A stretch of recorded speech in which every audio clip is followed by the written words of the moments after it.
Hello gamers and welcome to the 4th annual Half-Assed Game of the Year Awards presented by the Super Ultra Podcast Arcade. I'm one of your hosts, Daniel Nicholson, and with me is my co-host, Dominic Stallworth. What are we doing here, Dominic? All right, man. It's we've been doing this for 4 years where we are picking our top 10 games of the year, where are like games that are not particularly games we played. That's what we call half-assed, because it's games, because hey, we are just normal people. We can't play every game that's out there, and so we say these are games potentially we would have on our top 10 if we were able to play all these games that we think that would be on our top 10 and in order. So we have some games that we didn't play. We have some games that we actually did play, and then we have some honorable mentions that didn't make the top 10 lists.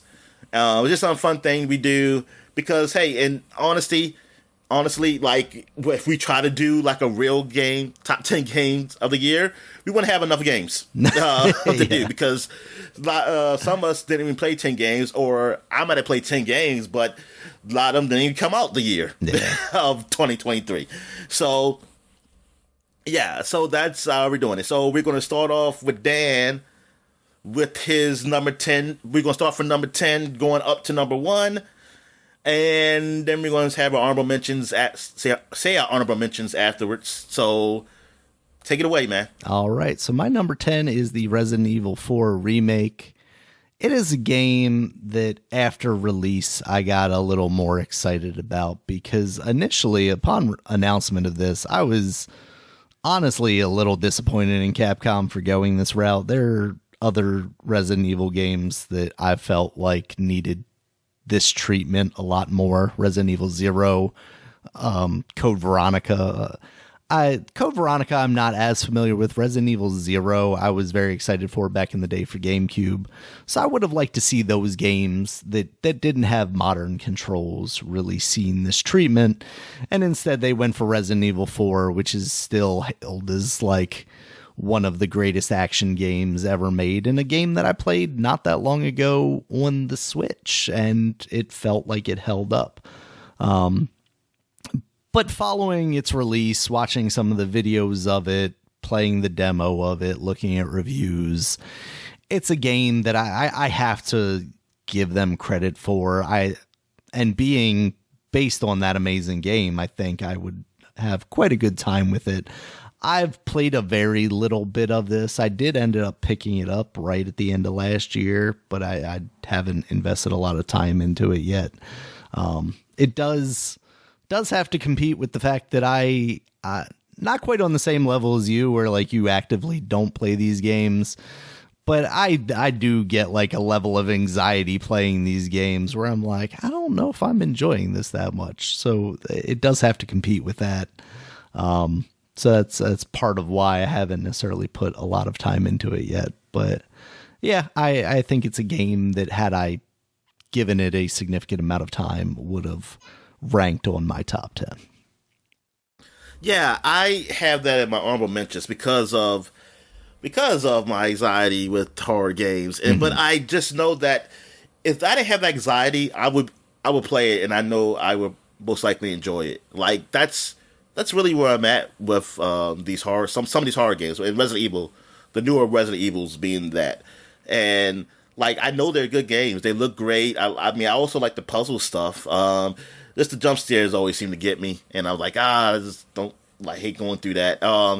But that's why I do have it on my honorable mention. 'Cause I'm like, this is a great game. Like and yeah, it's not my personal top because of that me not really into horror games like jump scares and stuff, but I know that the mechanics of it, the game, and even the story, it's I mean, Resident Evil stories aren't really, I wouldn't call it great, but now I'm not saying that about the 7 or 8. I not really know. Even though I did watch some of the cutscenes in 7, I couldn't tell you really much about the story, but they're good enough for horror, you know? Like, it's good for a horror game.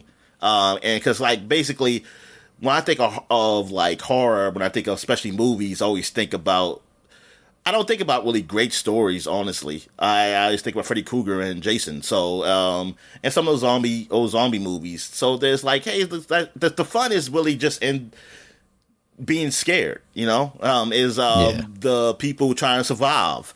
That's really the fun is. The whole story arc of like, how Jason became what he is and Freddy became what he was. It's not really that. It's like, there's whatever. It's there to be there, and it's fine. But that's not what most people come out to watch those movies. And just like with this, it's like it's really just being getting scared and figuring out how to get out places. I mean, also I'll do like the mystery of like find out what Umbrella was at the time, and then like with this situation, like, hey, what's going on? Where are these people? How are they connected to Umbrella? Because these aren't zombies. Right. So yeah, it's in Marvel mentions, man, but I recognize it, and yeah, I see why people have it in the top 10s, or even probably even higher than you. They have it up there. Yeah, absolutely. So my number 10 is Star Wars Jedi Survivor, and you have that on your list just at number 9. So we might as well just go right into that after I do that. Top up mine. So I have So Jedi Star Wars Survivor. I didn't play it last year, but I did play the first game, Fallen Order, and I thought that was great. And from what I've heard about Jedi Survivor, I thought it was great. I mean, I know they said there's some problems initially at launch, but now it seems like those problems are mostly gone. Because I talked to a friend who played the game, and he said he liked it. He really enjoyed it. He thought the story was great, the combat was great, and everything. So I was like, yeah, well then I know I'm going to enjoy it then. Yeah. So, and I really like the story. I love the combat. I like how like it's what I want out of like my experience with Dark Souls, really. Like I don't mind, like I don't need it to be just, button smashy. I do want it to be where, yes, I block, I dodge, and do things of that nature. Yeah. But it actually feels good in my hands as a controller. It doesn't feel obtuse. It doesn't like the controls don't feel weird to make it harder for you. And like I like that. Like I want a challenge, but I don't want the challenge to be that, I can swing, but now like I have to readjust my weapon now to a thing to get to do the swing again. Like I said, I know people they like that. I don't like that with the Dark Soulish games. So, or like Monster Hunter or something like that. But like with Jedi Survivor, I like that kind of challenge with it. And the voice acting, the graphics, they're all like a great level. Oh, yeah. They do a really good job. And I also like Star Wars lore, so that's why this is on my list. Yep, the same basically for me. Like you said, I have it at my number 9. Between the grade A visual and the audio presentation and the almost like Metroidvania-ish, getting a power and then going back and be able to access a new area. I really appreciated what I played of Star Wars Jedi Fallen Order, but I never finished it, so that's why I haven't gotten around to this one either. But it really is, like you said, kind of what you want out of, or what we want out of a Dark Souls-esque game. It's not challenging for challenging's sake. It's just challenging because that's part of the gameplay. But they give you all the tools you need to compete in the game world, and it just feels really good when you're doing that with a lightsaber.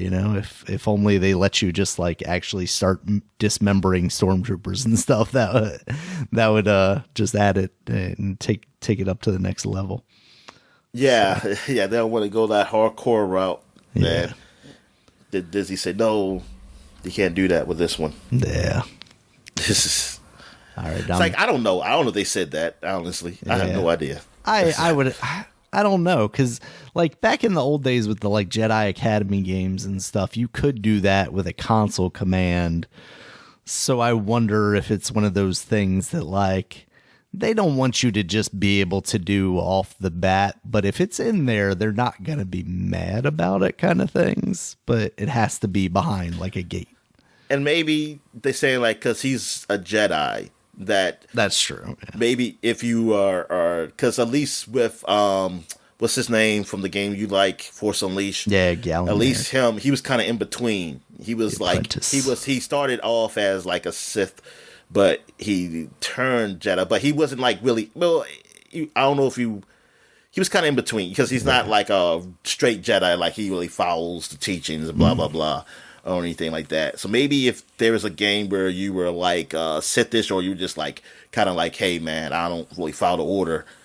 Maybe you can just go slice people's heads off and stuff like that. All right. All right. So I guess I'll do my number 9. All right. So my number 9 is Mortal Kombat 1, and that is higher up on your list. So I guess we'll go to your number 8 now. Yep. Which is Hi-Fi Rush, which is higher on your list. So we'll talk about that in a little bit. And I'm sorry about my phone. I'll put Do Not Disturb on so that I can do that. All right. Oh, darn. So we got to move to my number 8 then. My number 8 is Mario Wonder. Yeah. Super Mario Brothers Wonder. So, and my that number is 7. Yeah, so we can just go perfectly right into that, timed. Right? So, yep. Yeah. So, Super Mario Brothers Wonder, I do have it on my list because, I mean, come on. It's one of those great 2D Mario games. Mm-hmm. I'm not into the 2D Mario games like I used to. I mean, I still enjoy them when I play them. And I do like the freshness of this one, like with the elephant and just the stages. Yeah. They seem like they're very creative. I didn't play much of this game, though. You definitely... have you beaten it? No, I haven't beaten it yet. Oh, yeah, you have it all. But you played a whole lot more than I did. Yeah. But for what I played, I know that this is a great game. This is a game I would enjoy. I just been playing other games, so I just couldn't really get time with it. But I do like that. It's not just, hey, they just slapped on, like, hey, we've been doing 2D Mario games recently, and they just slapped on. They really put some time into it to make it something different and fun. And I'll let you really get into it because since you really played a lot of it. Yeah, I think I was a little harsh on the Wonder Seed aspect of it originally, but it really does add kind of a freshness over, especially like the new Super Mario Brothers U type stuff that we've been getting recently for the 2D Mario. That, in addition to the up in graphical fidelity and just the animations really are what kind of kick this into a different stratosphere for the 2D Mario games, because it's just visually it doesn't immediately look that much different from one of the new Super Mario games. I gotta respect though that they made this game challenging. Like, it's not just a game that you can kind of sit back and breeze through. There are levels where you can do that, but they also have stuff in there like the badge specific challenges that are difficult. So they know that their audience has grown with them and have put things in there to allow for more than that. Because, like the Kirby games are still just kind of like easy breezy. You just get right through. But like Mario, they've actually made to kind of keep up with the audience. And kind of everybody across a wide spectrum can still play it. They give you the options like jumping on Yoshi's back and whatnot to get players that can't necessarily, keep up to play along with that stuff. I wish the stuff that the multiplayer stuff in local was quite as good as some of the online stuff. I find the online stuff more compelling, but I think mostly that's just a result of having multiple screens where they don't need to necessarily follow one character. It's a game that I haven't finished yet. I definitely will at some point and would like to get back to in short order. That's why it's nice that we do these lists kind of after the year's over and all the games have released. because this is usually a relatively slow period of the next year, and it's like, okay, now I can look at my list of games and see what I haven't finished and kind of start to pick away at them before new games start, coming out again. So yeah, Mario Wonder. All right. So now we go to my number 7, and that is Sea of Stars. And that game is a I want to say JRPG, but okay. A JRPG, an American. That's what I'm saying. It is Western developers, right? Yeah, I believe so. Whom basically, yes.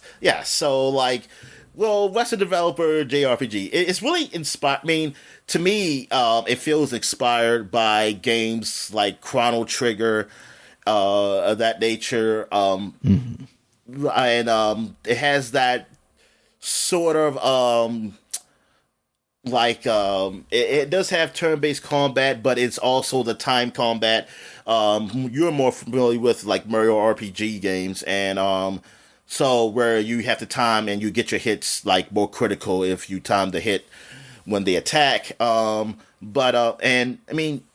they have other special abilities too, like you can do that. You can also team up with your partners, which I appreciate, like for gameplay. But the story, it's pretty damn good. Now, what it is like the two main characters are pretty bland. Honestly, to me, it's really the third character that's with them that really makes the story. And the thing is, I was really scared, like, oh, he's not going to really be around, because I was like, damn, man, I like you like I'm scared of, but no, he's around most of the whole game, and I'm like, oh, that's good, and he really, if you look at it, it's almost like, excuse me, like he's the main character, and he's really a huge part of the story, and like he's really the one that's really brings them together, even though they're supposed to be the heroes of the story. If it wasn't for him, they wouldn't be able to do what they do. And they really make it a point of that, and it's like, oh, that's cool. And the story is fine. It's not a long game too. That's what I really appreciate. It's one of those RPGs that are not very long, and you're satisfied too with what you played. They do have things you can do, like extra stuff, like near the end. I know you can do that were fine. There's also multiple endings, which I didn't do. The other ending, which is supposed to be like the real ending, and I went back to it. I think I might just look at it on YouTube to look at it. Yeah. But it's one of those games that I just didn't like. If it wasn't for Game Pass, I would never had touched and never known really know about this game. I would have seen it on people's lists, but I would just say like, oh, it's a nice little RPG that people like, and yeah, whatever. Yeah. But since it's on Game Pass, and I did see people talk about it, so I was like, oh, I should give it a shot. And yeah, it turned out that this is one of those games like, oh, I didn't really see coming. Didn't really know much about until it came out, and it turned out to be pretty damn good. And I hope these guys do another game. That doesn't really have to be a sequel. Like, actually, I don't know how you would do it. This had an ending. Like, this had an ending, so that's good. So I just hope they do something else, make another game. Well, maybe these are the guys that did. They did the Messenger. The Messenger. I keep getting Celeste mixed with the Messenger. The Messenger, yes. So yeah, so these guys are known to do some pretty cool games. Yeah, I'm glad they're continuing it. Absolutely. All right. So we're at number 6. So what's your number 6? My number 6 is Disney Illusion Island. This is a game that I was kind of excited about leading up to the release of it, but actually playing it, I was even more pleasantly surprised by it because it turned out to be a Metroidvania game, which I didn't initially expect it to be. I thought it was going to be kind of a linear level-based thing. And between that, it's extremely well done. It looks very good. It uses the newer Disney Mickey Mouse art style that they've been using as of late, which reminds me a lot of like Ren and Stimpy almost. Like it's not quite ugly characters, but they have very like exaggerated characteristics.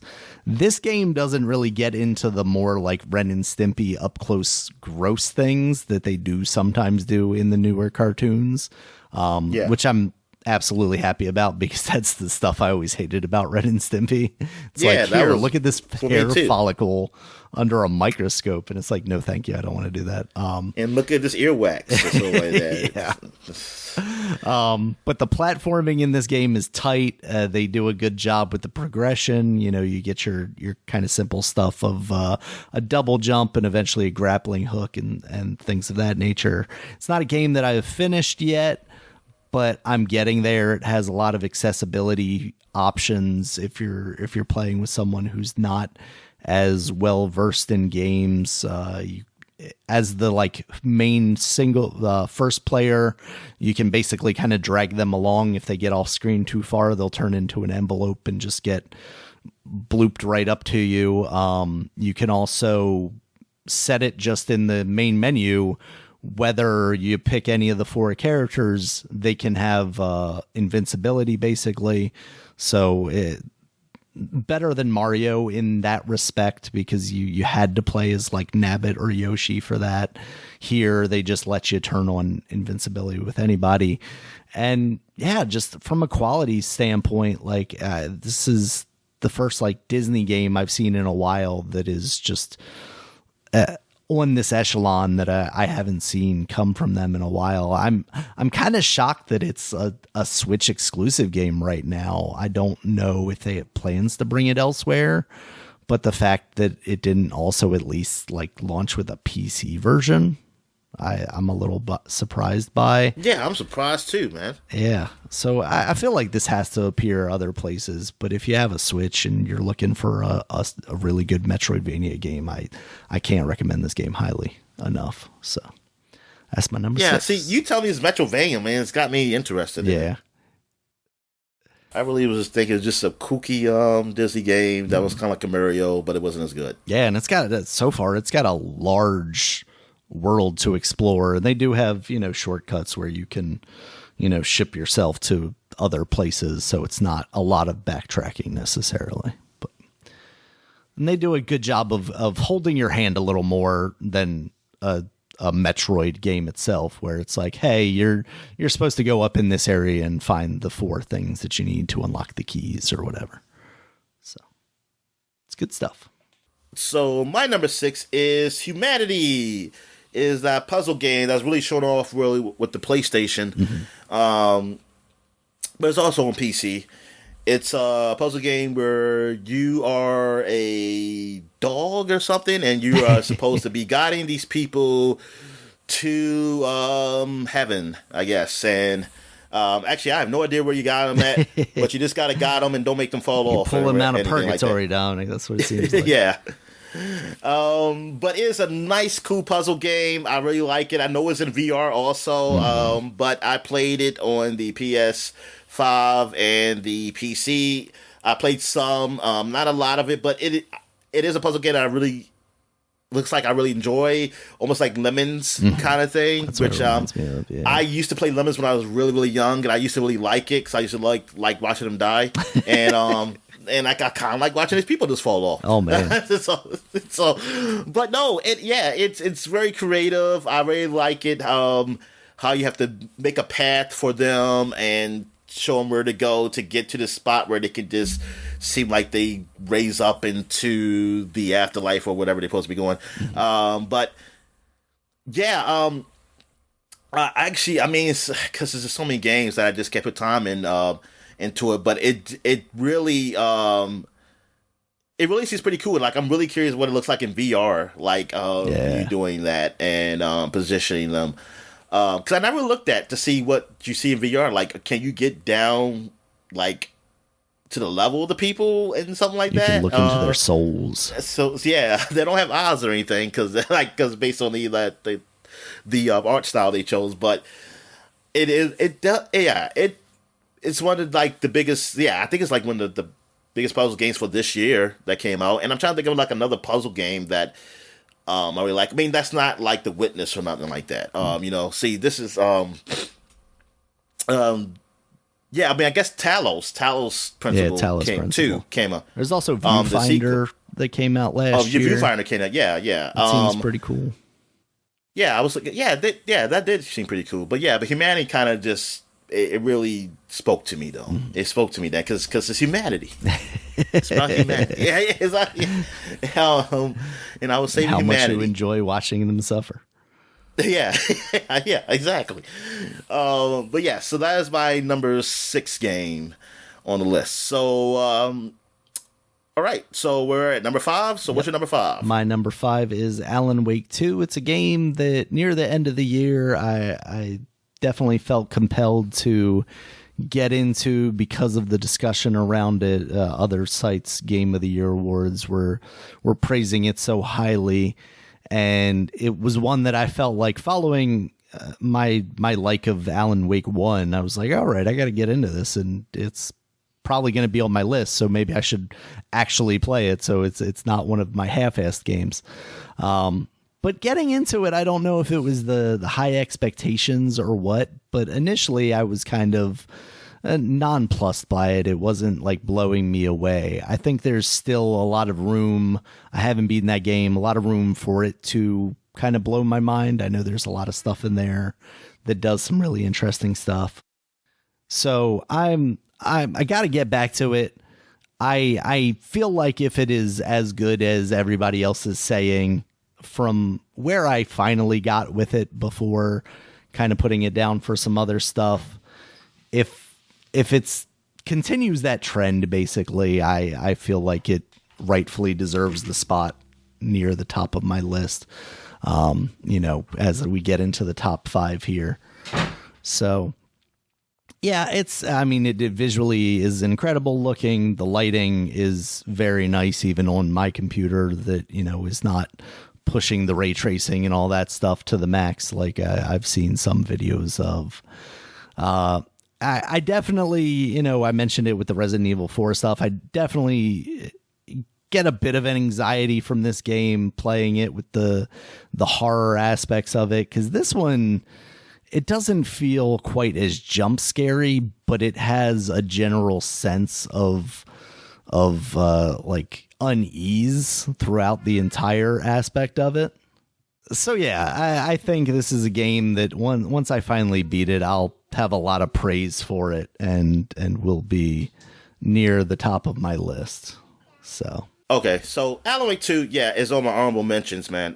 So I it's the same reason as Resident Evil 4 remake, because of like it's a scary game. Even though I did beat Alan Wake 1, but I heard this was a lot scarier than that one. Yeah. So I don't know. I'll maybe give it a shot or something. Maybe I can play it at a super small screen or something, like, and I can't really see what's going on. It have cheats on, so I won't die because I ain't see what's going on. But no, I realized that like it's a great game. It's a game I would have liked if I wasn't really afraid of jump scares or anything. But because I do, like I said, I love mystery. I love mystery and puzzles and things of that nature. Yeah, and this does some really interesting stuff with that, especially in Saga's story. You basically have one of those pin boards where you're trying to put pieces together of the mysteries that she's trying to solve. Yeah, and I'm really into that. And yeah, so that's why it's my honorable mentions and not actually on my list. Mm-hmm. So that was your number 5, you said? So we're at number 5. So what's my number 5? Number 5 is Cocoon. Yeah. And since that is higher up on your list, we'll talk about it later. Yeah. So now we're at number 4. Yeah. So what's your number 4? My number 4 is Mortal Kombat 1, which you also had at your number 9. This is a game that, as I looked back on the games that I played last year, I did not play this game, but I spent a lot of time playing Mortal Kombat 10 and 11, finishing off the story of 10 and then playing a significant portion of 11 and finishing off that story. Because I was excited about Mortal Kombat 1 coming out, I was deterred from actually buying it because we know the business model there, which is, put out this DLC, then eventually put out a game that cost the same amount with all the DLC included. And considering one of my favorite characters to play as, Ermac, is a part of the first announced DLC, but not out yet, I couldn't get past not, putting it off and waiting until he was in there to actually pick it up and play it. I mean, obviously the story mode stuff, they don't really let you choose what character you play as anyway, but I felt like if I was going to do the story stuff and then continue on to play some of the tower stuff, I would want him there instead of, saying I'll come back later and then never actually doing it. It sounds like the story is the story mode is just as good as those previous ones. The graphics are incredible. The fatalities are just as absurd as ever. And it is a game that I'm interested to see what their like kind of twist in the story of like, these characters are getting turned around. This guy is this guy's brother now, and how they're gonna liven up the series a little bit. Because with 11, it definitely felt like they had come to the conclusion of that kind of storyline that they were telling based on the older games and then running through that. Yeah. Since like Street Fighter, I see that's basically high on everybody else's list out there.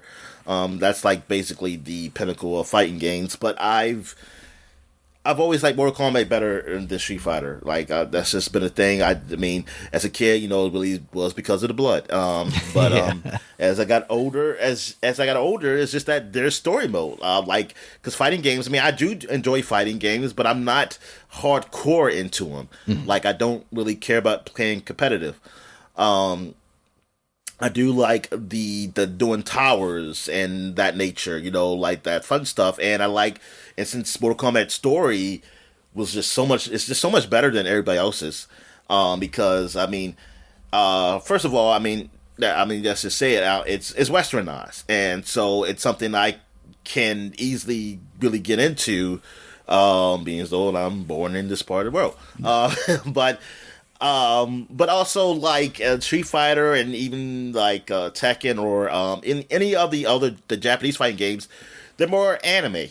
So it's weird. It gets weird, and it's sometimes they're fun, but sometimes they don't make sense to me. And I'm not a huge anime guy. Like I also like so there it doesn't really relate to me in that way, and they don't really go. And it's not even just that. It's really like they don't really go big with the story modes either. They really kind of go half-assed with it. Now they've gotten better over the years though, but Mortal Kombat story, starting with 9, they've really just been awesome with it. And then I just like the fatalities. The fatalities are awesome. I love seeing that. I love seeing like the brutalities too, if I can even pull them off. But yeah, I just watching the videos of them. The ones I can't pull off, they look pretty cool. And Mortal Kombat always felt like it was easier to get into. While now I see some people even saying that Street Fighter 6 is easier to get into than Mortal Kombat 1 as far as fighting. They definitely added a lot of accessibility stuff that Mortal Kombat doesn't seem to have really gone in the direction of yet. Yeah, because some people were saying like, hey, I can't get the timing for this thing in Mortal Kombat 1. But then again, I don't know. Those are hardcore gamers.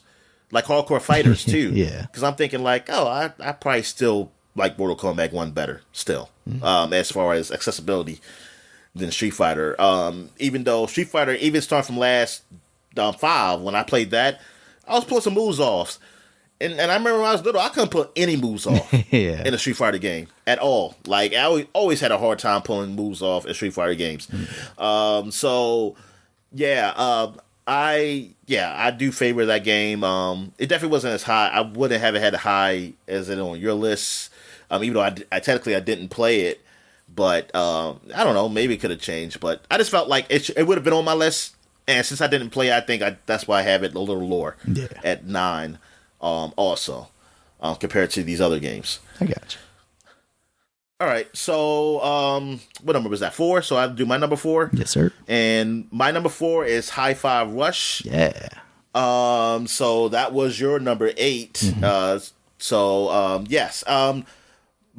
Yes, High Five Rush was a surprise game to everybody because it just came on the Xbox developers direct that they had last year, and then they say, "Hey, we're out." And that game turned out to be pretty good. When I initially played it, I was having a hard time really timing the beats with the attacks, but it didn't really hurt you much. That was good. With that, so it was still a fun game. And thing is, I just was ready to really get into it, so I didn't play it a lot until later on. I still haven't finished it, but I did really get the timing better with the beats. I get a lot of goods. Occasionally I get the I don't know what they call it, perfect. I don't know I forget what they call it. But it's fun. Like the story, it's cool. Like it's funny. I like the quips he says with the girl. At first, it was feeling a little cringy at first when it first starts off to me. I was like, this is, it's okay, but it's not really all that. But then as the game was going on, I was like, okay, I get the feel for this. Like, I like this, the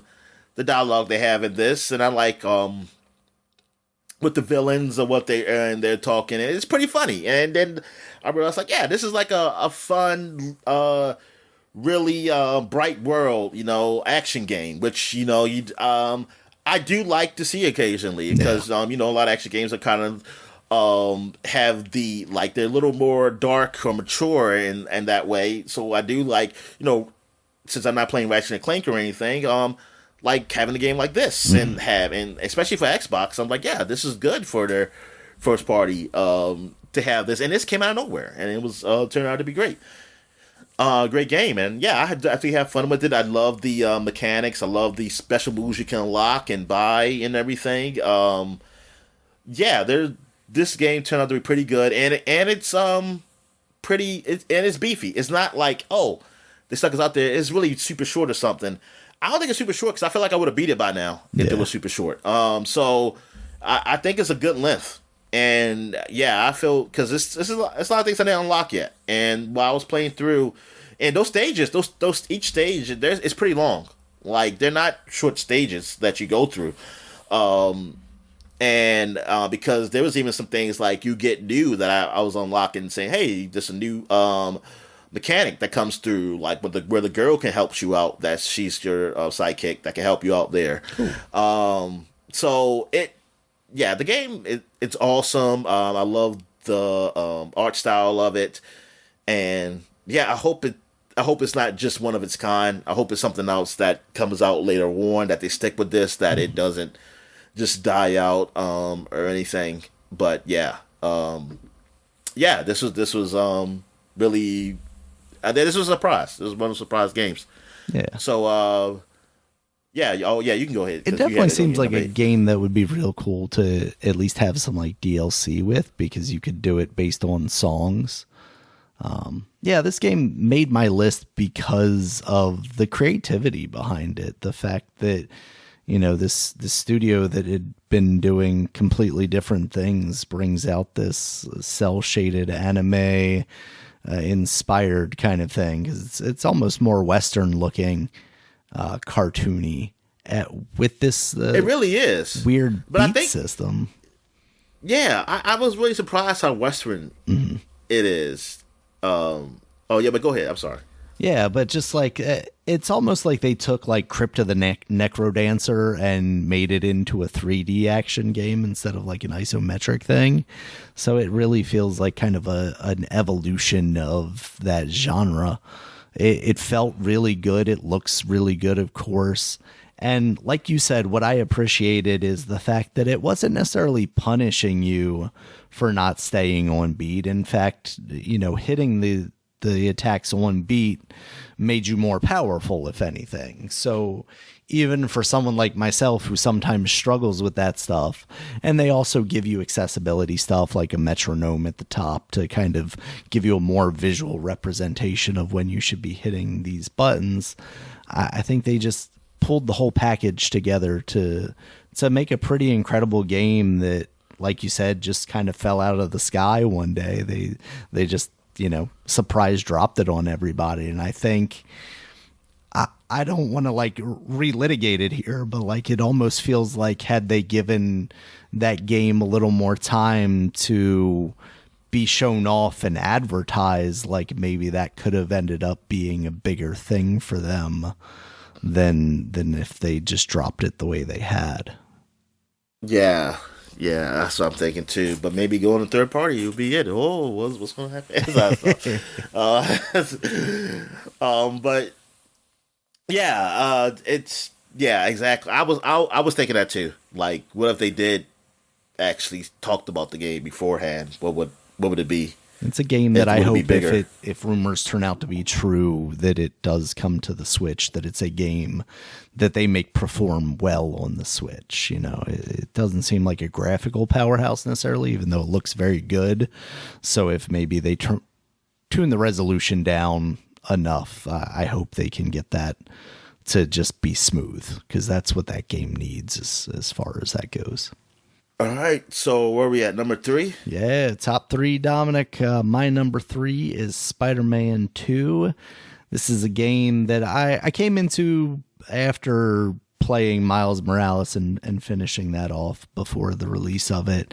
And just having those two side by side, basically, I could definitely see the improvements in Spider-Man 2. Visually, of course, it got a little bit of a bump, but there's definitely a lot of quality of life control and basically movement things that they added to this game. Of course, the big advertised thing was the web wings, and those definitely do just change that game significantly enough that it made traversing that city extremely easy, especially considering the fact that they expanded it quite a bit, adding the extra boroughs there.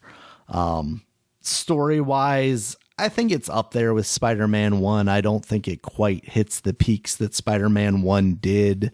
But I think Kraven is a well-established character in that game, and they do a good job of... And the movie should cancel. Let's cancel the movie and do it based on this Kraven. If only. Yeah, I can't believe that thing's still a thing. And then Venom is a different take than one I'm familiar with. Apparently it's one that has been explored, but spoilers, I guess. I feel like it's pretty much a given, but Harry being Venom in this version of the game is a twist for me. Now, it does feel like maybe they crammed a little bit too much into this game this time, because where they go with the Venom side of stuff and how quickly that progresses, it almost feels like they should have held back some of that stuff, especially knowing from the Insomniac leaks that they're doing a Venom kind of spin-off thing in the same way that they did a Miles Morales thing. But as far as the package goes, and being a huge Spider-Man fan myself, I think there's not a lot of room for improvement here. I mean, I didn't think there was a lot of room for improvement after Spider-Man 1, and I think for the most part they did a good job in taking what little room they had and actually expanding this game out. I definitely wonder what they end up doing to a Spider-Man 3. The Venom thing I don't expect to be much different from the Venom parts of this game. Spider-Man 3, I feel like they are going to have to find some new angle on, otherwise you're going to find yourself in the place that like God of War did with Ragnarok, where it's a very good game, but maybe it doesn't get the same level of recognition universally because it's just more of the same of that awesome game to begin with. And I would say that could be the case with this one. So yeah, I think it'll be interesting to see what they do with the 3, if they are gonna try and not revolutionize it necessarily, but evolve the systems and mechanics of this game, or if it's just going to be more of the same of this. Because I think that's when you really start to push the boundaries when you get into a third game. If you run out of new concepts, but there's just so much Spider-Man fanfare and Easter eggs in this game that it feels chock full of like Spider-Man universe. So I hope the third game is awesome. This one I just felt like was up there as far as my top games, obviously, and it was awesome. I mean I breezed right through it. It was so welcoming. There's a lot of games where this year even where it was like, I'm excited to play this game. And I think Mario actually suffered from the fact that it came out on the same day. Had those games been spaced apart a little bit, I probably would have went 1 and 2. But instead of that, it was just like, oh, hey, now Mario's getting put on the back burner and maybe eventually I'll get there after I, 100% Spider-Man 2. So, Spider-Man 2 was my honorable mention. It's because there were some differences from the first game with that, but it just was something big difference for me. Yeah. And overall, I think I still enjoyed the first game more, even though technically, gameplay-wise, Spider-Man 2 was better. Story-wise, I don't think it was better than the first one. I enjoyed the first one's story more, and Miles Morales. But the story was good. It wasn't bad. It wasn't horrible. But I'm sorry. It's just the way I feel. I have to agree with some of the people online. It does feel very like Panda Man. That's what they call it. They call it Pander Man. Because it's very a lot of pandering in there, man. It's just to almost vomiting, induce like point, man. Like, I'm just like, good God, like how much love and stuff. And I know people definitely will say this idealized New York, right? That all of a sudden just happens to have villains. Yeah, and it's like that's Spider-Man. Spider-Man, this is what he does. And I'm like, you know what? And put it like this: I haven't read Spider-Man comics in like 20-something plus years. So you most likely are right that's the Spider-Man is in today's comic. Just like the comic I read, Spider-Man was yes, he was your neighbor's guy. He helped people out and do all this stuff, but I mean, he was still a cool guy. Like he was a nerd, but he was still a dude. Yeah. And honestly, he wasn't like a goofy nerd. He was kind of he had girls that were interested in him. He did have potentially times to date. It was just Spider-Man keeping him out of the loop. Yeah. Like if Spider-Man was dating, like he'll be on dates and stuff. It wasn't like he was just a pariah or something like that. Like where it was like, man, he's just too nerdy and geek. Like, yeah, Flash would get on him. That was just Flash. That was Flash and his little buddies, but it wasn't like everybody. Yeah. And that's just because he's like captain of the football team. That's not. Yeah. And then when Flash went to they went to college. They went to the same college together too. And Flash was still kind of like that, but things were changing, and it was more like Flash would make fun of him, but Flash knew that he couldn't. Like, he always say, "I'll beat you up, Parker," but Parker, he stood his ground. It wasn't like Parker would go away or something. He always had smack for Flash. Yeah. It's amazing what the confidence of a Spider-Man will do to you. Yeah, but this is supposed to be later in life, like post college and everything. Yeah. But it's just like him just going around the neighborhood and things of that nature. And this guy, he's just so goody two shoes, Yeah. And I'm okay if one of them were like that. Like, either Miles was like that or him. But they're both like the same in that way. And that's what I didn't like. Yeah. I was like, you gotta make somebody's personality at least a little bit different. And not just based on I do like the character Miles is. Yes, he does feel like he's black/Latino. And just an early black/Latino. But I mean as far as just feeling so goody two shoes, it's like, one of these guys can be like that. Like, the other guy can be still a good guy, but don't have to be so, I don't know, man. It's just like, Jesus Christ. like he's the goddamn like a Mother Teresa and shit like that, man. Like with them, man, it's just like what the hell. Yeah. I think they tried to add a little conflict there with Miles, with his like potential desire to kill Mr. Negative. But yeah, it's like in those missions that's there, but everywhere else in the world he's happy-go-lucky, just same as Peter. Yeah, and it's like, can you like get some distinction between these guys? And I never thought it. See, that's the thing. Maybe it's been a change. Like ever since basically the movie version, the Sam Raimi movie of Spider-Man that came out in 2002. That seems to be people's idea of what Spider-Man is. Yeah. And that was a different idea. At first, I was thinking like, oh, I see, because I didn't know the comic history. I was thinking that was the old comic history of Spider-Man, and that I was just seeing a super cool Spider-Man on a cartoon. But now that I'm reading the old comics, I'm like, oh, no, that wasn't. Yeah. That's just another... I don't know where that idea started. I mean, I don't know when in the comics that made that change, or was Sam Raimi just new? I have no idea. But that wasn't the idea of Spider-Man. It's like, I never thought Spider-Man to be like Superman, like a boy. I never thought Spider-Man... I thought Spider-Man to be a good guy, but not a Boy Scout. I never thought him like that until the Sam Raimi movie. Until the Sam Raimi movie came out, that's when that kind of changed for me. Like the Boy Scout kind of thing for him. But then Ultimate Spider-Man wasn't really like that, though.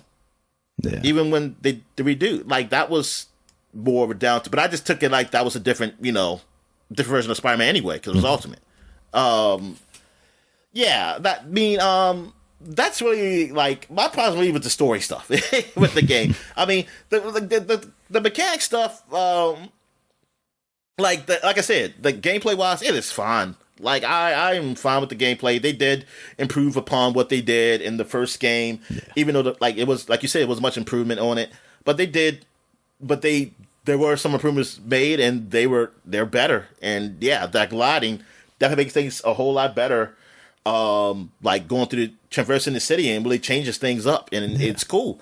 And I like that the city is bigger now, that you get to go to Queens and things of that nature, and I guess is up to Coney Island, I guess. And so I mean that stuff is cool. I mean all that story stuff is cool and everything. It's not my top 10, but it's all I'm mentioning because I did enjoy the game. I did enjoy the game. I beat it and everything. So I do like comic book characters, and I like Spider-Man, and I mean it's a well-made game.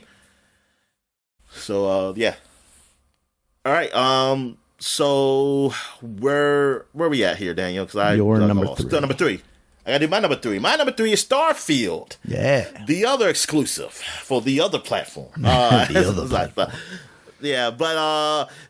this Starfield. So this is like the biggest game for Xbox that came out last year. And it came to be a good game, turned to be a good game, but a lot of people didn't see it as the great game, as previous Bethesda games have been. For me, though, like I said before, even Starfield was finally released for me to play, I said if Starfield was just either Skyrim or Fallout, but now you're in space, that's good enough for me. Cause that's all I want. I love those type of games. So, and that's what it is. That's what it really is. Now, I respect people's opinions too, though. That, yes, I wish there was more to it. I wish it was that you could just take off from your ship from the planet and at least go up into space. And things of that nature. Or fly. Now, fly to another planet, I mean, I guess. I mean, but even though it kind of, you have to do super speed because planets are very far. Mm-hmm. But if some version of flying or something, or like they show you like, you're going, they show like, hey, because you are traversing, you don't have to go through that light speed thing, but you go super fast to another planet, speed. I wish they would, I kind of wish they did something like that too, honestly. But they didn't, and I'm okay with people having a problem with that. Like I'm not gonna argue against people having a problem with that because it's something like, hey, I do want that. Yeah. It just didn't hurt me. It doesn't hurt my time with the game, and it doesn't bring the game down for me, though, by not having that. Because I do like the RPG-ness of like you talking to characters, having so many choices, having so many quests and the choices affecting you in the world or slash universe, I guess you can say now, in the galaxy or whatever. And that also the characters that are with you, like in the like I do like that you can actually have companions with you, and they have their own story of that nature. Though I do wish you can take more than one with you on a planet. I know there's probably it's probably a mod that lets you do that, because they did have mods for those other games to let you do that. But I wish that was just the case, that the guys did that, because it was the guys who made the game did that, because I want that to actually be part of the story, that the people are there with you. Because so that because they could be talking to each other, like in other RPGs, but they unfortunately it doesn't. But I like that the facial animations, they're definitely a whole lot better than what they were in the previous games. I definitely see the difference in that. Graphically, this game looks better than the previous games, though probably not. I would probably want it to look a little more better. Much better. Much more better than previous games, because it even though it's better, it's like, I mean, it's not. It isn't like I wanted to blow my mind somewhat, say, man, these are some really great looking graphics. But then I couldn't play on my PC, so maybe I don't. But at least they will optimize it. They have at least have optimized where I can still play it. But I mean, I've seen it through the NVIDIA where I don't know what the rig was, but the rig is so much better than what my rig is. And I really see how the graphics really look good and run at 60 frames per second. And I was like, wow, this looks really good compared to what I play on my PC or through the Xbox Series X, but I'm only playing through the cloud, since I don't really have one, but that's only at 30 frames per second. And it doesn't really look that great even through the cloud. I mean, it looks okay. But it's not great. It's just more stable than my PC, but my PC still I feel like it looks better. But yeah, but the world, like just being into that world, like I like the different, like how different each world is. Like you get the world that's like a city, and like you got all these stores and things of that nature, crowdedness. Then you go to another world which is almost like a back world, almost like kind of westernized world or something, settlement and things of that nature. Then you go another world was like kind of industry based, where they're just building stuff. It's just like a big like almost like a warehouse for either ships or something and things of that nature. You see robots and things of that nature.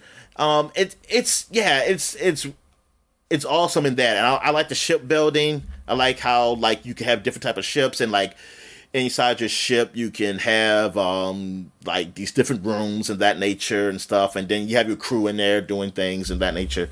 Yeah, it really feels like, man, I'm in this world and I own my own little starship or whatever, and I'm just traveling around. And do I want more of it? Yes, I do. Like I do want more. I want it to a point where I actually own like almost like the Enterprise or something. You have people around, but but you don't really have that though in this game. And like I wish it was something along that way. That's kind of in this game, but for what it is, it's a fine game. It's what I'm fine with it. It's like I said, it's what I wanted. But I do understand why people don't have it at either the top 10 or either lower the top 10 or don't have it in the top 10. Because of some of the stuff that's missing, or not. We're not missing. Well, missing from their expectations of the game that they thought would be there, or like they assumed like some progression from the previous games. I say, okay, yeah, I fully understand, but this is what I want. Like this is honestly like this is what I want. And yes, that what I had wanted more. Yes, but it's like I said, it just hasn't hurt my experience. Fortunately, it hasn't hurt my experience of the game. So yeah, there you have it. Yeah, it's a game that definitely feels like it suffered from not just expectations, but from like people assigning it as the biggest game that Xbox has this year to come out. So it had a lot on its shoulders, and for it to come out and be effectively another Bethesda style game, it's almost hard to wonder what people wanted out of it. To be on PlayStation. I mean, well, maybe they'll get that soon. So maybe we're about to see some 10s for Starfield, Dominic. Yep. See some 10s. All right. So I guess we get to your number 2s. What's your number 2, Dane? My number 2 is The Legend of Zelda Tears of the Kingdom, Dominic. Boo. Okay. This is a game that, continues in the grand tradition of Breath of the Wild, but goes even further in its weirdness by adding all of these new powers that effectively lets you break the game in a lot of ways. So the ability to transverse just straight up through whatever material may be there is just so odd that at the beginning of the game I had a hard time remembering that it was a thing that I could do and use. I found myself stumbling into trying to think up solutions to these puzzles when the reality was all I had to do was just swim up through this thing. It's a game that does suffer from being a little too complicated, and even more so than Breath of the Wild. I talked on the last podcast to you about how, with you not really being super into Breath of the Wild, I don't know that this is going to change your mind in any way. And if anything, could be a little more off-putting because of the fusion aspect of the weapons. It's a game that definitely takes some getting accustomed to, even when I step away from it and come back to it, because it's a game that since it's released, I've basically been playing off and on throughout the year, and I still haven't beaten it. But when you come back to it, it's almost like, okay, what does this button do? Because in order to throw something, I have to press this button that sets me up to throw something, but if I don't press another button before I do that, I'm going to throw the sword that I have in my hand or whatever weapon I have in my hand. It's kind of silly. But with that said, it is an improvement over Breath of the Wild, which is an incredible feat because that game was amazing. And even story-wise, I think they take the series, and I haven't even seen the ending yet, which I've heard is actually quite good.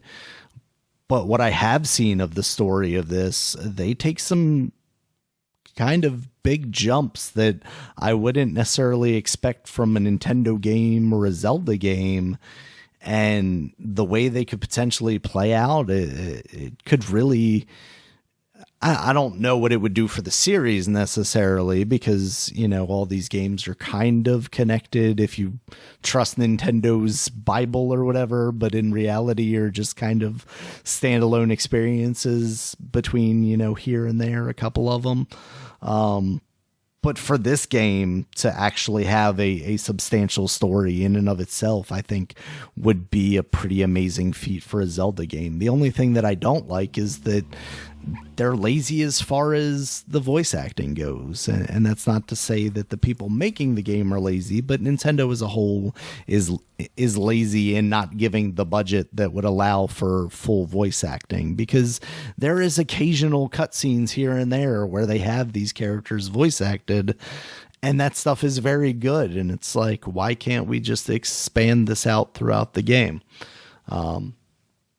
But with that said, I think the creativity in not necessarily dungeons, but temples or whatever they call them in this one is awesome. I will say there is one temple that stands out more than the others, and I just happened to choose that as the first temple I did. So all of the rest of the temples weren't quite up to to that level, and I was a little bit disappointed by that. But with that said, the Zora Temple, if you're not playing the game yet, hold off on that, because that is the one I think that really makes this game shine.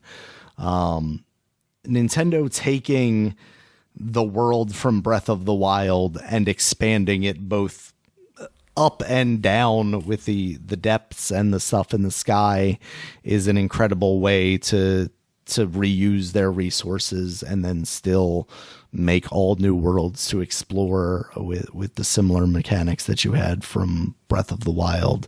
I think that's incredible. It does, again, take some... It requires a little bit from you, and whether that be time or patience, at least for me it did. But I really feel like it's a very rewarding game when given that. And that's why I put it as my number 2. Yeah, the Zelda game, just because of what I felt like of Breath of the Wild.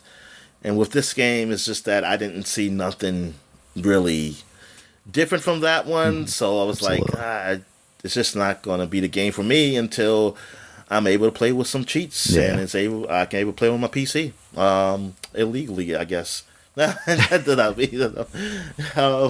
Because that's when Breath of the Wild I really like playing it. It was what I had it where, I'm not tired when I climb up something or when I run. Or something like that. So, and yay, my weapons don't break no more because I turn this on. But but I mean, I realize it's a great game and everything. Everybody loves it and blah blah blah. But it's just not. Yeah, it's not for me. It's not for me. And everybody and everybody's wrong. And everybody's just wrong. All right, so. For my number 2, I have Dave the Diver. So Dave the Diver, this was a surprise game for me. I didn't really pay attention to it, even though I heard about the game.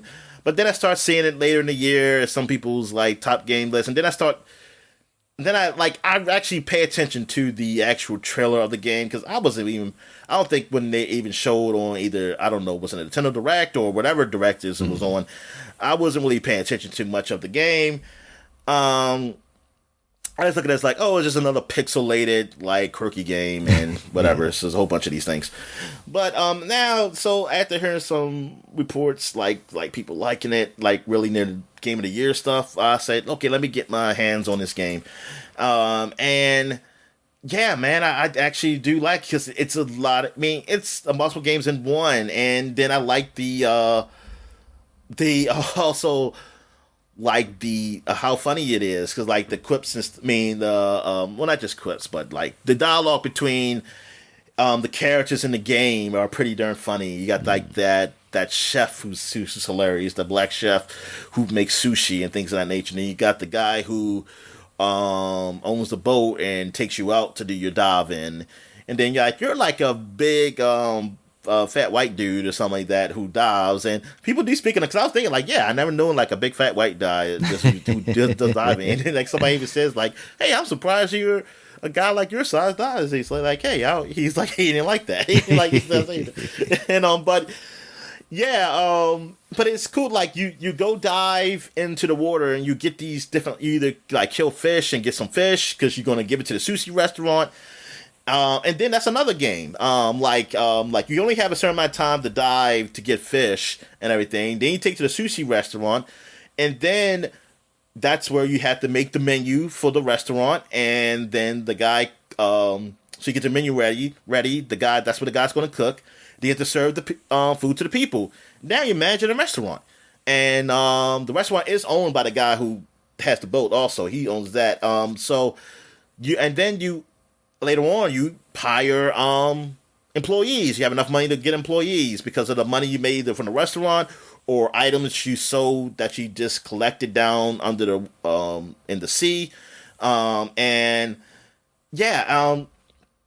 It's all different games because then people come and ask to do Pacific Quest 2.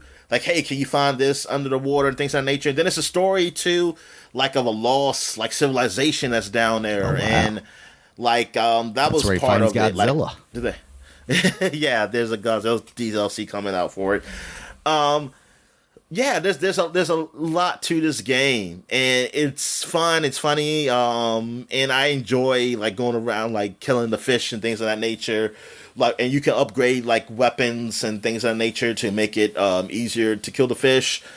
Um, and then you got to upgrade your tank too. You can want to like to breathe longer and your speed. And it's a lot in this game that looks like a little game. It's a lot to it, and it's fun. It's fun. Like I saw myself, I had to stop myself because I said, man, I could get lost in this game. I want to go ahead and finish this other game I'm playing here. But yeah, I just realized like, yeah, this game is good. I like this, and yeah, I believe this has been one of my top games of the year. So that's why I have a number 2 on my list.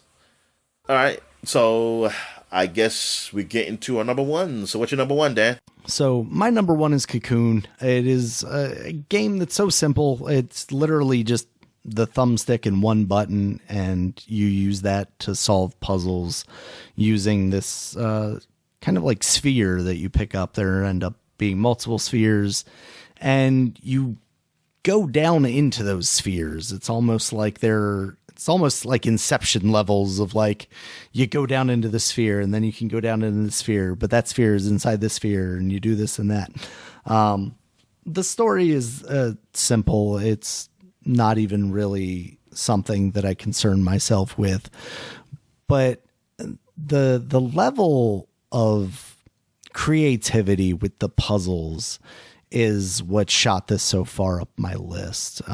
It comes from some developers from Play Dead, guys that made Inside and Limbo, and just their ability to take such simple concepts and evolve that into such complex puzzles that you might not just get right away, but when you do get them, you feel like the smartest person in the room for a little bit. And now there was one puzzle that I failed at being able to solve, and did end up needing to consult the internet to massage my understanding.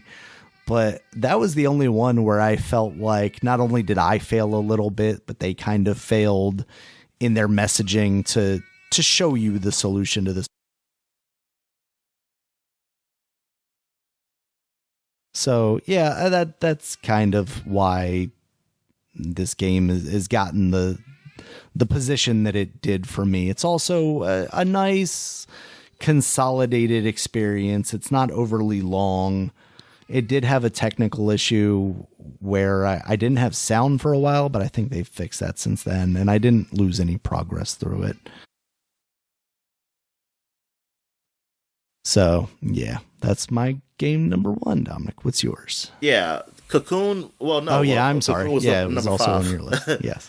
Yeah, that's my number 5. And yeah, because it's from the guys that Play Dead, and I played some. I didn't play a lot, but what I played, yes, it was very creative, and I knew it's a game like, yeah, I'm going to like this game, and enjoy it, and it's just unfortunate that I didn't really get to finish it or play more of it, but I figured, yeah, it will be on my list because I feel like this will be a game on my list.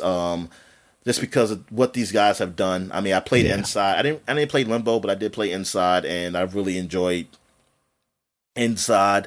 That was our game of the year, and I said, yeah, Cocoon, and I heard how much you talked about it, and then I see how much other people talked about it too. So I was like, yeah, this is a game that I feel like, yeah, I would definitely love and be one of my favorite games of 2023.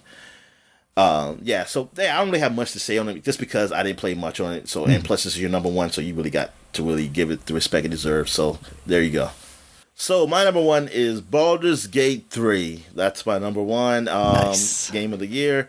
I did not see myself liking Baldur's Gate 3, especially better than Starfield, even because I just looked at what have they've done before. Larian has done before. I played their Divinity Original Sin, and I even played Baldur's Gate 1 even before Baldur's Gate 3 was like officially released.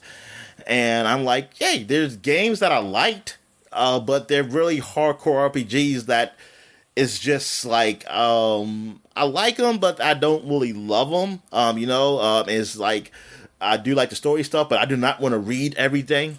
Everything, and even though the Divinity Original Sin, it does have a lot more talking in it, but there was still a lot of stuff to read.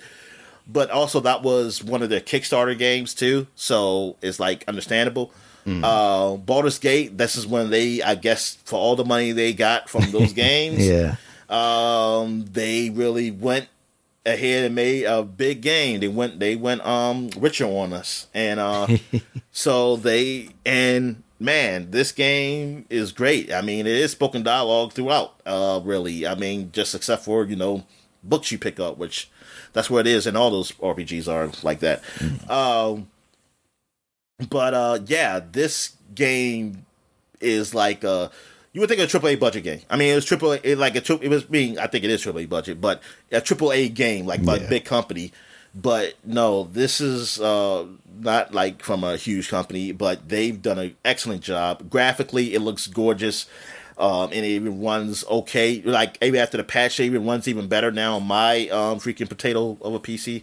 And like when I seen the videos, although like it looks gorgeous. The voice acting is just up there. It's superb. I mean, it is just great. And I definitely like that character who's the vampire. Like he's the best. But don't get it twisted. Those other guys are awesome. Who speaks in these games? Yeah.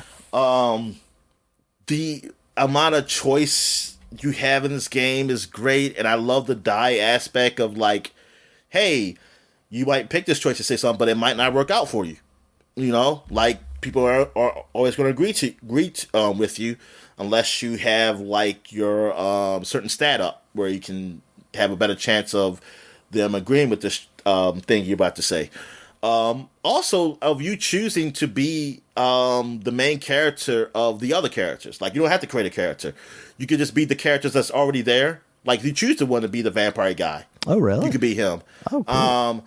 So like that can just be how it start. I never played the game like that though, so I don't know how that entails. But I can imagine because you can switch characters for they can be the lead. So when they talk to somebody, they're not talking to your creative character. They're talking to the guy you have actually controlling, and they have their own dialogue. What they can say. It's just that the only bad thing. The only somewhat bad thing about this is that they become the silent character though, because like it won't be like you click it and they say what you picked. Because like you play as like the silent protagonist like you do in the Bethesda games, and except for Fallout 4, and other RPGs, Western RPGs, but you are but yeah, they'll just become the silent guy. They won't be speaking like they were if they were the your companion. But you can pick it. But they're still the dialogue tree is different from what you would have because they have different aspects. Like they know have different knowledge than what you probably created as your character. This character might be more into something with nature. So if you talk to somebody who's into nature, something they probably have more to say, or they have more influence at something to be done. And like, cause I accidentally did that. Like cause when I was fighting, I was on another character cause my main character had died at that point. So it switched me. And then when I, revived him, I didn't switch back.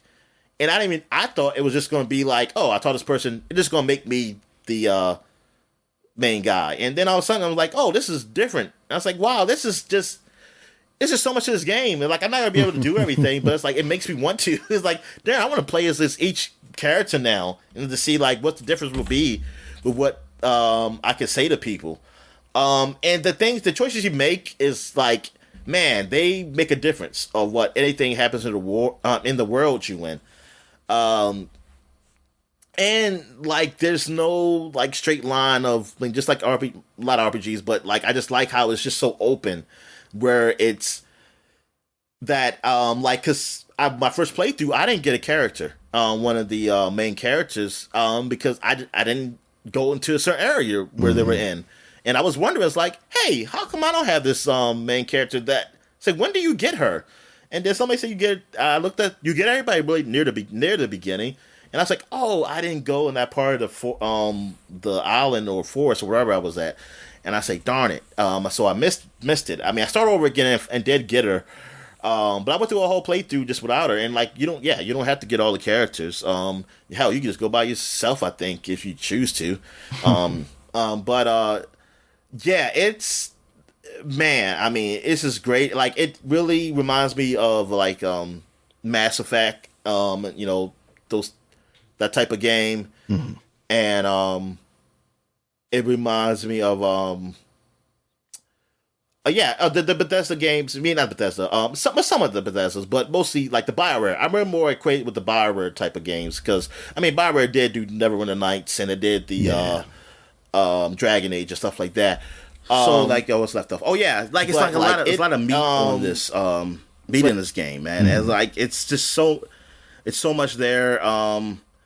I mean, it is definitely hardcore as for inventory management and the playstyle of when you do battle system. Like the battle system isn't just action; it is a turn base, and I think you can change it into a different type of tactics way. I just can't remember, but it is. But thing is, they make it also. You get choices at the beginning of the game, or even I think even during the game, you could change like your difficulty. Like if you want to just make it story based and make it really simplistic for you, you can do that.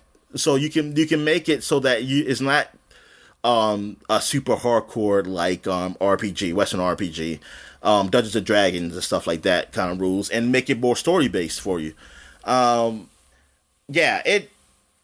It's so much. Yeah, it's just so much in the game. I really enjoy it. Like I definitely want to. I'm definitely gonna be playing a lot of it this year because I'm really gonna be into that. Like between that and Starfield, like that's why I feel like this was a great year for the RPG, man. Like for the Western RPG.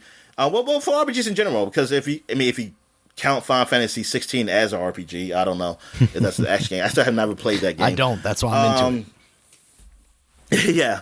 So it's like, man, you got these two big RPGs out there. I know there's some people who just feel like arguing, like who's better or whatever. And I'm like, I don't give a fuck. I can play both of them. And I was surprised. So, I didn't think. I thought it was something like, hey, I'll like this game, and I didn't think it was full voice acting. I did not. I thought it was maybe some. I just thought like, oh, it has probably some cool stuff in there, but it's nothing like I would care about.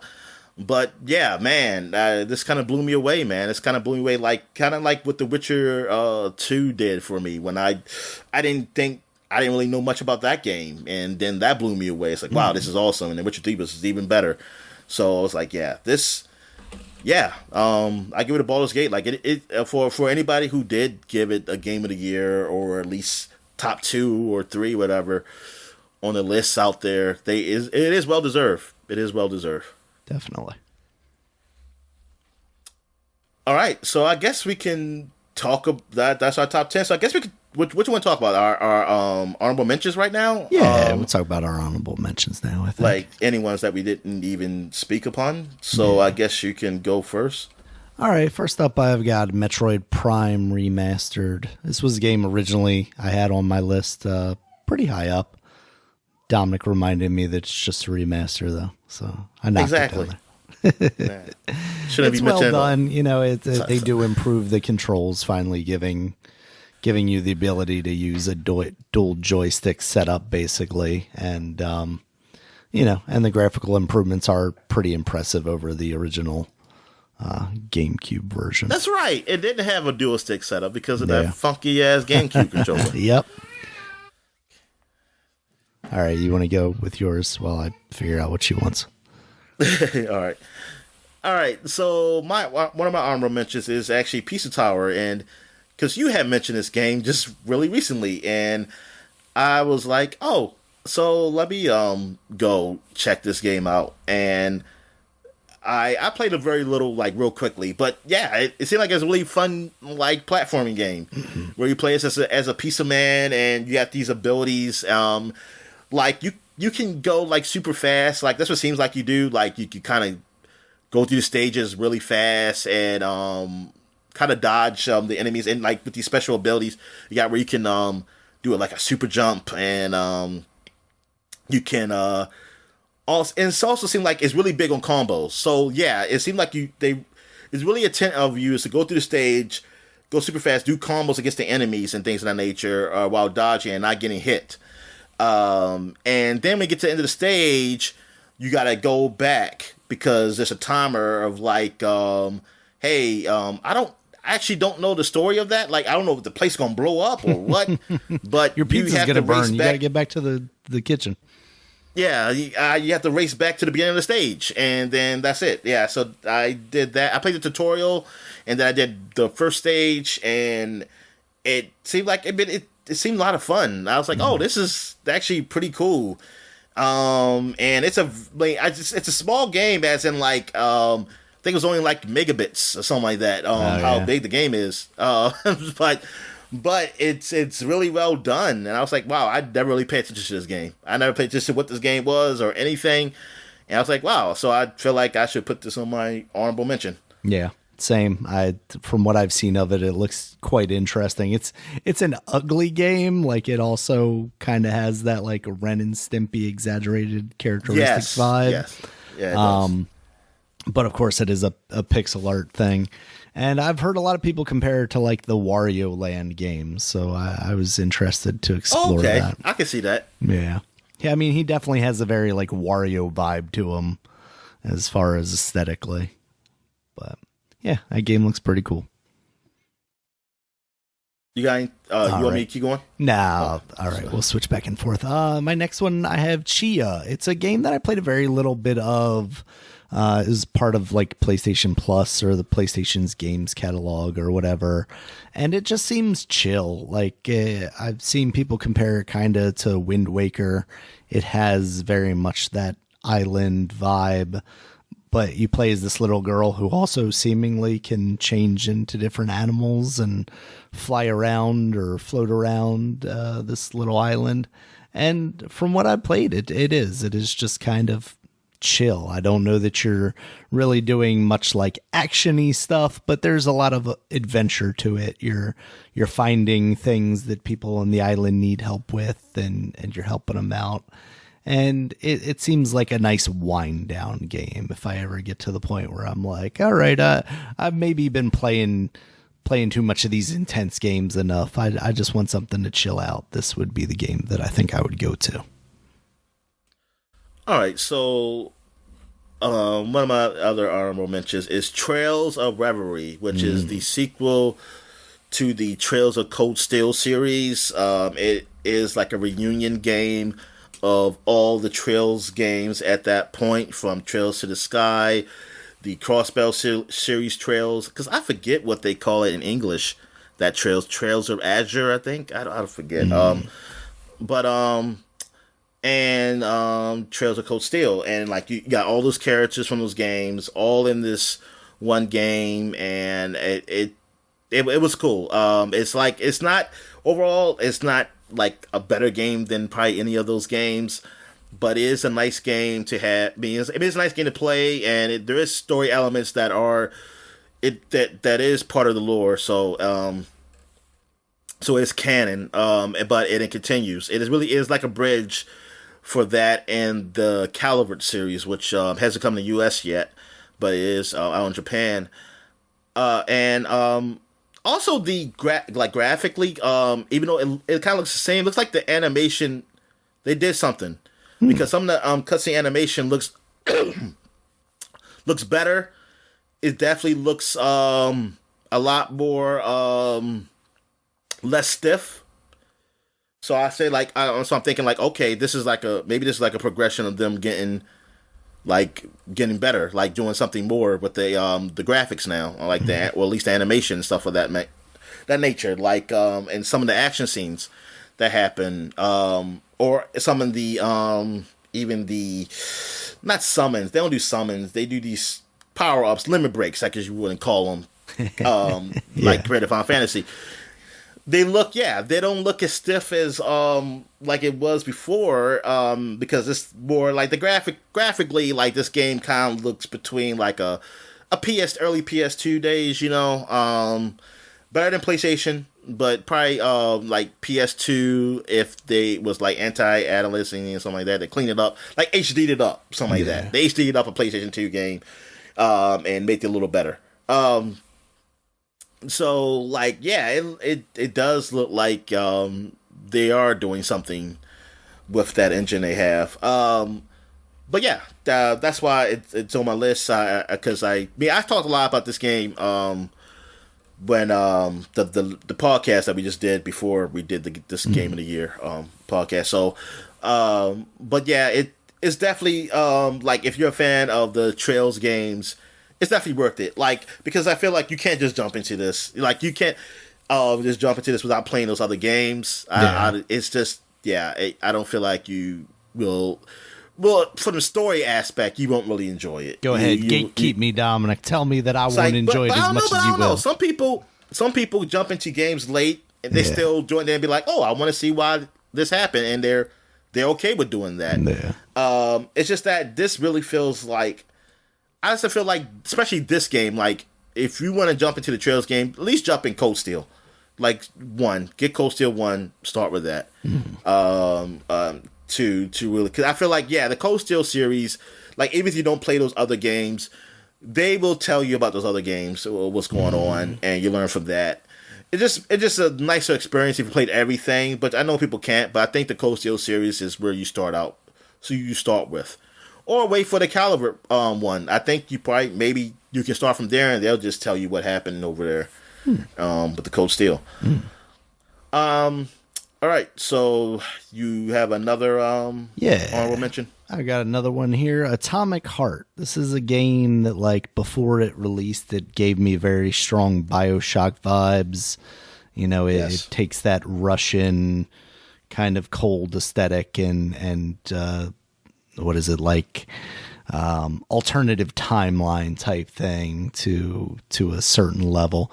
And you know, it came out, it got decent enough reviews. It was on Game Pass, and I think I even installed it, but just never really got around to starting it. And it's a game that I still want to go back to. It very much reminds me of not just BioShock, but what's the one that we played for a while there that the Singularity. Yeah, Singularity. It very much gives me like Singularity vibes because it has that almost like B+ level, you know, look to it. It's maybe not necessarily a AAA game, but like it's up there. It's got some quality and some polish to it, but it's still got a little like, I don't know, Eastern European wonkiness kind of touches to it.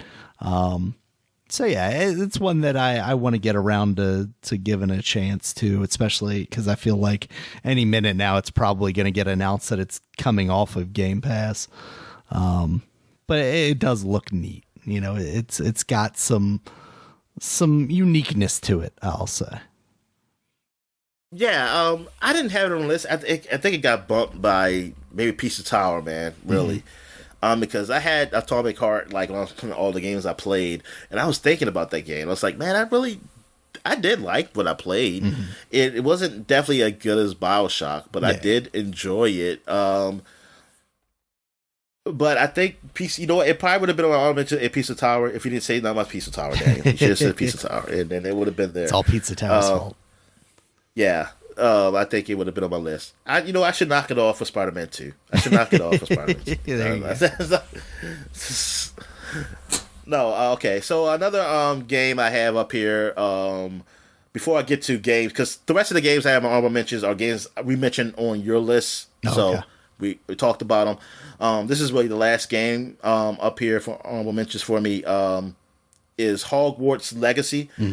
I only played very little of this game because my PC is a potato, and they did not optimize it for my PC.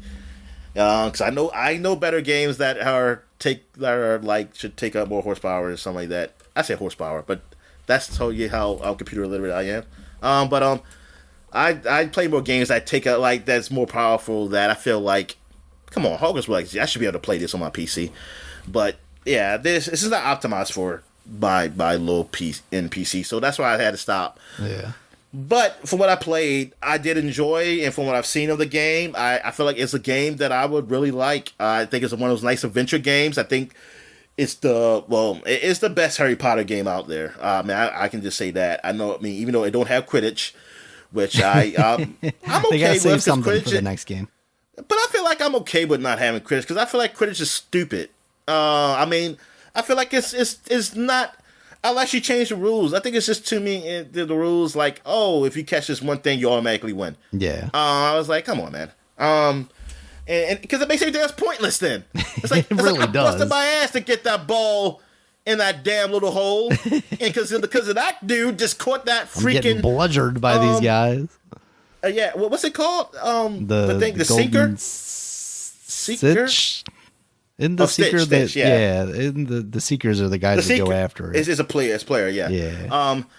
So yeah, I'm like, and he just caught it, and like, oh, so I did all this, and it means nothing. It's like, what the fuck? It's invalidated this whole game.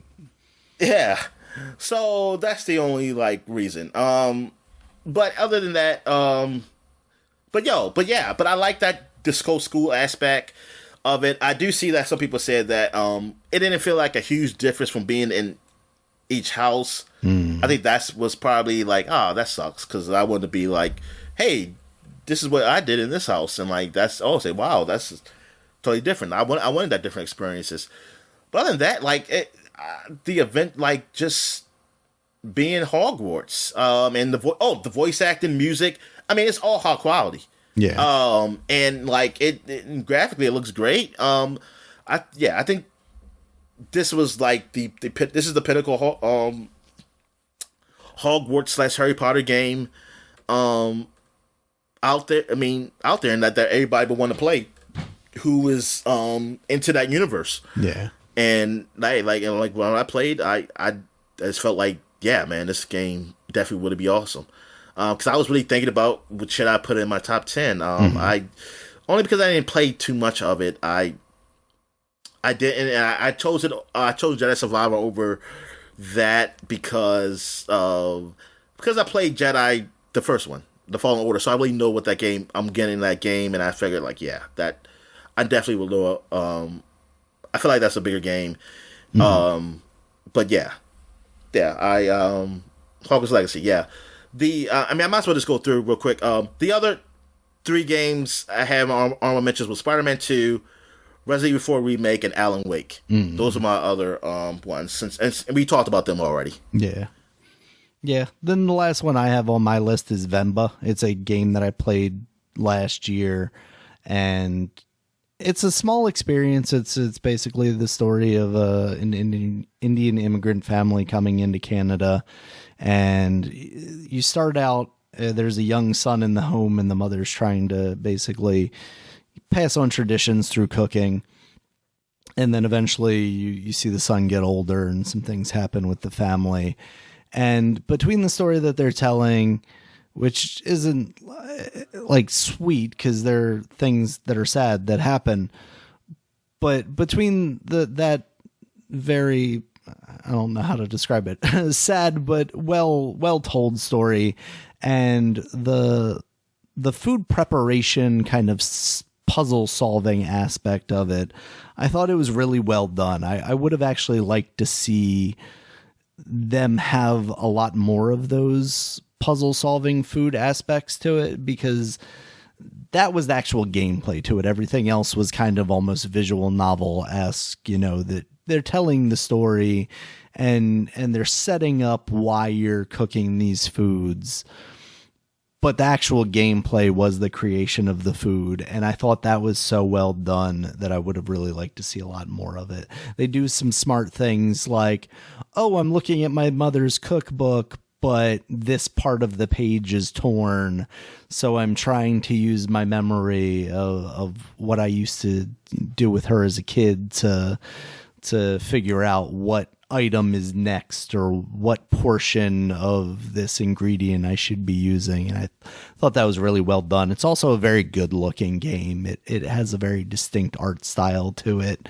It's like flat shaded, but not like cell shaded, but just very flat and kind of one base color for things. So it really is beautiful. But yeah, that's the last one I have on my honorable mentions. All right. Yeah, that's cool, man. Yeah, I remember you talking about that game, and I seen that on some lists. I saw that game mentioned, and it seemed like a nice, one of those little nice games. Definitely progressive. So I guess it's one of those progressive games you got on your list there. There you go. Mentions Canada. So, what about Jusant? Like Jusant, I have. So I've got some other things that were like I was considering and trying to mess around with, and Jusant is one of those. Viewfinder was also one of those. Fire Emblem Engage was one of those, because I'm starting to get to the point where, like, we've seen what they're doing with Advance Wars, and Fire Emblem is not far off from that, and in fact usually has more story elements to it. I think maybe that's almost what pushes me away, because those things aren't voice acted, right? Some of them are. Oh, are they? Okay. But I think that's at least been my fear. The ones that's been coming out recently are. Oh, okay. Maybe I'll have to maybe check those out then, because I think that's been part of why I've strayed away from Fire Emblem, is because I thought there was just going to be a lot of reading to it. And you can get a point where you can get to meet some of the girls and stare at the boobies. Of course. Even though they took out some of the like extra boobies or something in one of those games. The Nintendo censored it in America. I don't remember. It was something silly like that. Yeah, there's some animation stuff in there. That's weird. I'm sure there is.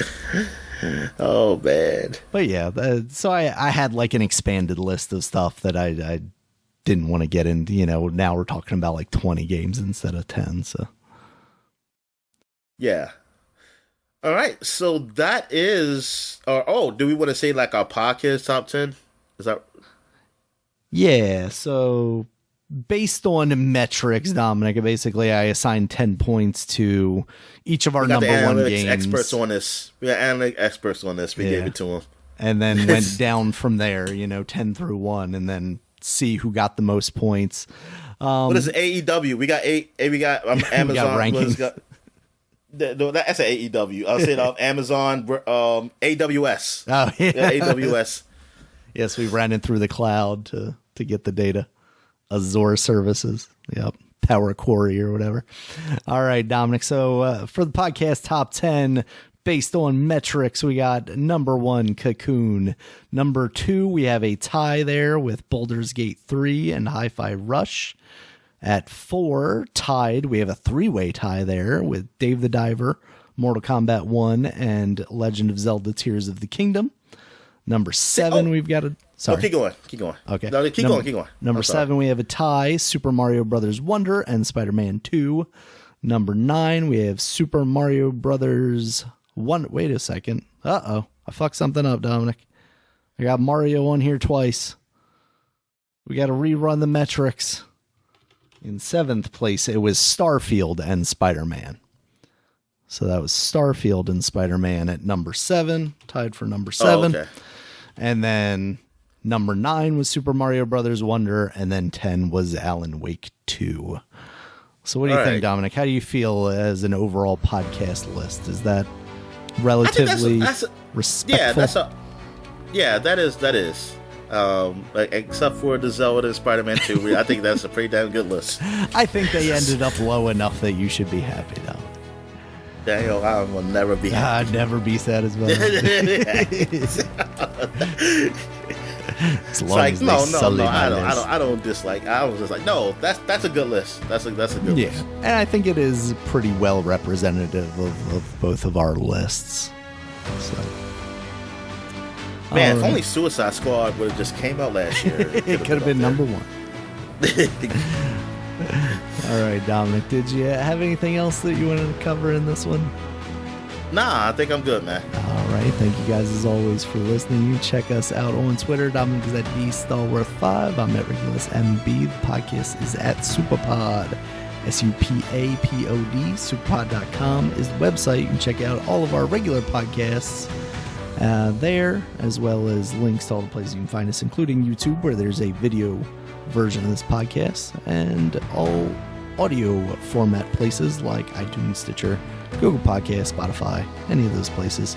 And until next time, guys, talk to you later. All right, see you.